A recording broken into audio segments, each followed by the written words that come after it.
Hoje eu quero conversar com você sobre um assunto vital para a nossa vida pessoal, familiar, nos nossos relacionamentos intrapessoais e interpessoais. Eu quero conversar um pouco com você sobre a questão do perdão. Não há saúde emocional sem perdão. Nós não somos uma pessoa perfeita, nós não convivemos com uma pessoa perfeita, nós não viemos de uma família perfeita, nem nos relacionamos com pessoas perfeitas. Por isso, o perdão é vital para termos saúde emocional e espiritual. A Bíblia é um livro que trata deste assunto de maneira meridianamente clara. Você estuda a história da redenção do povo de Deus ao longo dos séculos e vai perceber que as tensões mais profundas na vida humana estão presentes na própria família. Você vai encontrar Caim tendo inveja de Abel e matando Abel à traição. Você vai encontrar na família de Abraão, Ismael caçoando do seu irmão Isaque. Você vai encontrar na família de Isaque, Esaú querendo matar Jacó e Jacó enganando Esaú. Você vai encontrar na família de Jacó os irmãos vendendo José como escravo e ocultando esse doloroso fato ao seu pai que chora 22 anos pelo filho.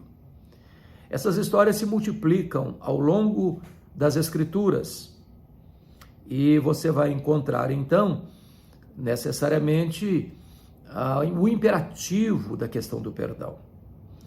Quando nós chegamos ao Novo Testamento, nós vamos ver Jesus tratando desta matéria com total clareza. E podemos encontrar, por exemplo, Lucas capítulo 17, versículos 3 a 5, Jesus tratando deste assunto. E a primeira fala de Jesus sobre a questão do perdão é a necessidade de cautela, acautelai-vos. Isso para que você não esmague a pessoa que já está machucada. Faz parte da vida e do ministério de Jesus não esmagar a cana quebrada. Às vezes podemos usar um rigor desmesurado para tratar de relacionamentos que já estão machucados.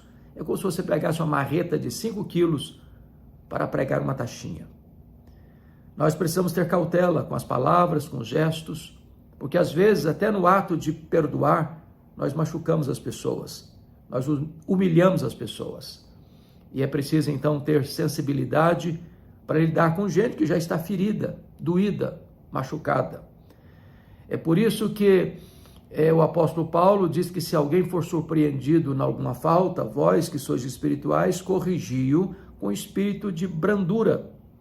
A ideia de corrigir é uma palavra oriunda da medicina, que traz a ideia de você encanar ou acertar um membro do seu corpo fraturado, um osso quebrado. É preciso sensibilidade para não machucar ainda mais.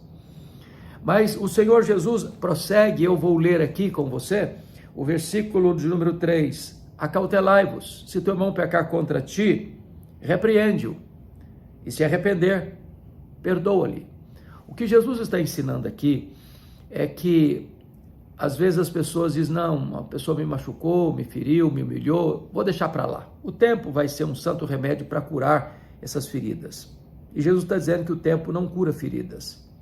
Você pode notar isso, por exemplo, na história do próprio Jacó, que ao sair de casa, fugido, porque seu irmão queria matá-lo, pensando logo depois da morte de seu pai Isaque, 20 anos depois o Jacó está de volta. A alma está perturbada, a mente aflita, com medo de Esaú vir com seus homens para vingar-se dele. Então, o tempo não curou as memórias amargas de Jacó. Se você perceber, os irmãos de José, 22 anos depois que o venderam para o Egito, estão ainda com a consciência pesada, com o coração perturbado, porque eles nunca se humilharam, nunca reconheceram o erro e nunca pediram perdão para Jacó, por ter mentido para ele, dizendo que o menino tinha sido, talvez sugerindo, devorado por uma besta fera do campo, em vez de eles dizerem, não, nós vendemos o nosso irmão como escravo para o Egito. Então o tempo não cura feridas, pode gangrenar ainda mais as feridas. Então, se o teu irmão pecar contra ti, repreende-o. A ideia de repreender não é de passar uma lição moral, dar um sermão. A ideia é de confronto em amor, a verdade em amor, de acertar os ponteiros. Se o teu irmão se arrepender, perdoa-lhe. E o Senhor não está dizendo aqui, se a falta for pequena, se a falta não for muito grave, se o problema é um problema de menor importância, então você deve perdoar. Não é isso que Jesus está dizendo. Se o teu irmão se arrepender, perdoa-lhe. Qual a medida desse perdão? Até quando ou até quanto você deve perdoar? Bom, o apóstolo Paulo, escrevendo aos Colossenses, disse que nós devemos perdoar assim como Deus em Cristo nos perdoou. A pergunta é, o quanto ele nos perdoou? E Jesus contou uma parábola para ilustrar esse fato. E nessa parábola, Jesus conta que um rei acertava a conta com seus súditos e encontra um que lhe devia 10.000 talentos. Não podendo pagar a esta vultosa conta, o rei resolveu mandar vender sua família, tornando-a escrava. E esse homem então pede clemência, misericórdia, e o rei teve misericórdia dele e perdoou-lhe a grande dívida de 10.000 talentos. E Jesus, contando essa parábola, disse que esse homem perdoado tinha também um conservo que lhe devia 100 denários. E essa pessoa, embora devesse um valor tão pequeno, não conseguia pagar. E esse homem cobrou a dívida e a pessoa disse, não, tem paciência comigo. Não, eu não tenho paciência, não. E aquele homem foi muito rigoroso com aquele que lhe devia 100 denários. O rei, sabendo disso, mandou chamá-lo e disse, servo malvado, eu perdoei a você a dívida de 10.000 talentos, e você não conseguiu perdoar o seu conservo 100 denários? Pois você vai ser entregue aos verdugos, aos flageladores da consciência, até que você pague o último centavo. E Jesus termina essa parábola dizendo assim, assim vosso Pai Celeste vos fará, se do íntimo não perdoardes uns aos outros. Às vezes nós lemos esta parábola, ouvimos essa história e não a compreendemos. Isso porque talento e denário não são moedas correntes hoje, nós não temos noção do que significa isso. Quando Jesus contou essa parábola, ele contou, na verdade, uma hipérbole. Nenhum judeu no primeiro século podia dever 10.000 talentos. O que são 10.000 talentos? Um talento são 35 quilos de ouro ou prata. 10.000 talentos seriam 350.000 quilos de ouro ou prata. Para você ter uma ideia, todos os impostos de Israel naquele tempo eram 800 talentos por ano. 10.000 talentos eram todos os impostos da nação durante 13 anos. 10.000 talentos era uma quantia tão estratosférica que para uma pessoa que ganhava 1 denário por dia, juntar 10.000 talentos, ela tinha que trabalhar 150.000 anos. Ou seja, esta dívida é impagável. É impagável. E este homem recebe um perdão completo. Mas este homem não consegue perdoar uma dívida pequena de 100 denários. O que são 100 denários? Se o salário de um trabalhador naquela época era 1 denário por dia, era o salário de 100 dias de trabalho, de 3 meses e 10 dias. Alguém que fora perdoado de 150.000 anos não consegue perdoar 3 meses e 10 dias. 10.000 talentos são 600.000 vezes mais do que 100 denários. O que a Bíblia está querendo dizer com isso é que você nunca poderá dizer para uma pessoa, eu não perdoo você, você me machucou muito, me feriu muito, me humilhou muito. A Bíblia diz que nós devemos perdoar, assim como Deus em Cristo nos perdoou. Então, se você for confrontar a pessoa, ela se arrepender, ela pedir perdão, você deve perdoá-la. Mas agora chega o versículo 4 e Jesus diz assim, se por 7 vezes no dia pecar contra ti, 7 vezes vier ter contigo dizendo, estou arrependido, perdoa-lhe. O que Jesus está contando aqui é que o perdão é incondicional e contínuo. É claro que Jesus cria aqui uma possibilidade muito remota. Eu não conheço, por exemplo, nenhum caso onde uma pessoa tenha infringido uma norma, um preceito e machucado alguém, ferido alguém intencionalmente 7 vezes consecutivas num único dia. E vir pedir perdão na primeira vez, na segunda vez, na terceira vez, na quarta vez, na quinta vez, na sexta vez, na sétima vez, no mesmo dia. Você não perdoa, eu perdoo, eu perdoo, eu perdoo, eu perdoo, eu perdoo. Parece uma coisa impossível. Parece algo fora da normalidade. Entretanto, Jesus usa esse índice tão elevado para mostrar uma coisa: nós devemos perdoar assim como Deus em Cristo nos perdoou. Eu pergunto a você, quantas vezes você erra com Deus por dia? Quantas vezes você entristece a Deus por dia? Quantas vezes você claudica na sua fé por dia? E você recorre a Deus, e Deus perdoa. Em havendo arrependimento, Deus perdoa, e Deus perdoa, e Deus perdoa, e Deus perdoa. Assim como Deus em Cristo nos perdoa, nós também devemos perdoar uns aos outros. Ainda que num caso extremo, de uma pessoa errar conosco 7 vezes, num único dia, e cada vez que ela erra, ela vem pedir perdão, diz: eu estou arrependido, e você perdoa, e perdoa, e perdoa. Então chega o verso 5, quando os apóstolos disseram assim: então disseram os apóstolos ao Senhor, aumenta-nos a fé. O que eles estão dizendo? Eles estão dizendo que o padrão de Deus para o perdão é algo muito além da nossa mera capacidade humana. Que perdão não é uma simples disposição de uma pessoa bem educada, mansa, cordata, pacificadora. Que o perdão é uma obra da graça de Deus na nossa vida. A não ser que Deus nos habilite a perdoar, nós não conseguiremos perdoar. O perdão é uma obra de Deus no nosso coração. Difícil? Sim. Porém necessária. Todos nós já passamos por situações adversas na vida. Todos nós já vivemos dias sombrios na alma. Eu, por exemplo, no dia 2 de agosto de 1982, recebi um telefonema de que meu irmão, que acabara de fazer 27 anos no dia anterior, fora assassinado pelo primo primeiro da sua mulher. A dor é cruel, é avassaladora, é desesperadora.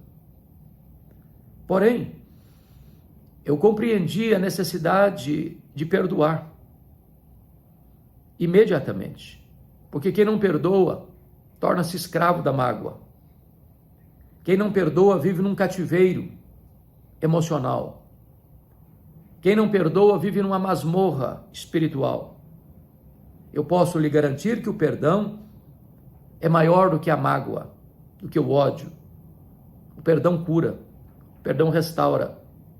O perdão é a asfixia, é a faxina da mente, é a alforria do coração, é a asepsia da alma.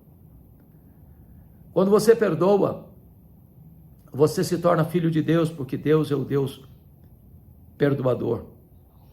Então, precisamos sim pedir a Deus: Deus, me capacite a perdoar, me ajude a perdoar. Porque quando você não perdoa, você está laborando contra você mesmo. Você está destruindo a você mesmo. Não perdoar alguém é como você beber um copo de veneno pensando que o outro é quem vai morrer. É autofagia, é autodestruição. Quando você tem mágoa de alguém, é como se essa pessoa dominasse a sua mente, controlasse seus sentimentos. Você vai chegar em casa para tomar uma refeição e essa pessoa vai se assentar do seu lado, tirar seu apetite. Você vai chegar em casa para descansar e a pessoa vai deitar-se do seu lado e transformar-se no seu pesadelo. Você vai sair de férias com a família e a pessoa vai pegar carona com você, estragar suas férias.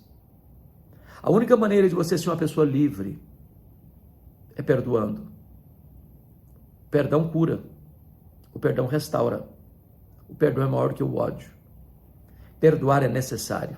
Difícil? Sim, mas necessário. Mas a Escritura vai nos informar, lá em Mateus, capítulo 18, mais um texto sobre esse assunto, e eu vou recorrer a ele agora e compartilhar com você aqui alguns princípios. Veja aí comigo o capítulo 18, no versículo 21.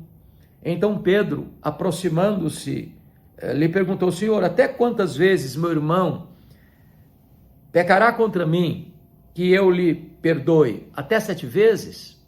Respondeu-lhe Jesus: não te digo que até 7 vezes, mas até 70 vezes 7. 7 é um número emblemático na Bíblia. É o número da perfeição, da completude. E quando Pedro chega para Jesus para fazer esta pergunta, talvez quisesse arrancar um aplauso de Jesus. Olha, Pedro, você é um homem muito espiritual. Você é um homem muito sensível. Parabéns por esta pergunta, que sinaliza a grandeza da sua alma em se dispor a perdoar até 7 vezes, porque a base da pergunta dele é: até quantas vezes, Senhor? Qual é a proporção do perdão? Até quanto eu posso e devo perdoar? Até 7 vezes? E Jesus desmantela qualquer pretensão de grande espiritualidade de Pedro quando responde para ele assim: não até 7 vezes, Pedro, mas até 70 vezes 7. Eu acho que Pedro não havia feito Kumon no seu tempo, e essa é uma cifra que nem todo mundo sabe responder de imediato. O que significa? Quanto é 70 vezes 7? Então, Jesus não está falando que você deve perdoar até 490 vezes. Não. 7 vezes 7, 49, né? Então, 490 vezes. O que Jesus está dizendo é que o perdão é ilimitado. É ilimitado. Até 490 vezes? Não. Indefinidamente. É assim que Deus trata você e a mim. Imagine você se Deus chegasse um dia para você e para mim dizendo o seguinte: olha, você errou até hoje. A partir de hoje você errar, não tem mais esperança para você. Não tem mais chance para você. Não tem mais perdão para você. Acabou. O que seria de você? O que seria de mim? O que seria de nós? O perdão de Deus é contínuo. Em havendo arrependimento, a fonte do perdão continua jorrando. Em havendo quebrantamento, tem cura. Então, é assim que a Bíblia diz que você e eu devemos perdoar. Sem limitação humana.